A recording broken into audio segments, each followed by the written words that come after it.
শাশুড়ি আর 2 অবুঝ সন্তানকে নিয়ে টিকে থাকার লড়াই চালিয়ে যাচ্ছেন এই নারী। মন তো চাইলাম দুটাবার যদি না পায় তাহলে তো করার কিছু নেই।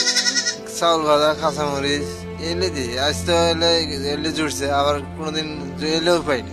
আমি একলাড়া মানুষ, কি ছেড়ে কি করি বাবা, যা জোড়ামু বাবা তাই তোমার খাইতেই হবে। একসময় দিনমজুরের কাজ করে সংসার চালালেও কোহিনুর বেগমের স্বামী মহব্বত অসুস্থজনিত কারণে প্যারালাইজড হয়ে পড়লে বৃদ্ধ শ্বশুর শাশুড়ি আর 2 সন্তানের মুখে খাবার তুলে দিতে দিনমজুর হিসেবে কাজে নেমে পড়েন তিনি নিজেই। অন্যের জমিতে কাজ করে দিনে মাত্র 300 টাকা মজুরি পান কোহিনুর। এই সামান্য টাকাতেই চলে 6 সদস্যের সংসার। দিন শেষে চাল ডাল তেল কিনলেও কিনতে পারেন না সবজি, তাই তো বাঁচার আশায় অন্যের থেকে চেয়ে আনা সামান্য শাক লতাপাতা দিয়ে চলে সেহরি এবং পরদিন রাতের খাবার। আর ইফতারে ভরসা চাল ভাজা ও পানি। চাউল কাঁচা মরিচ দিলে ইফতারি করছি।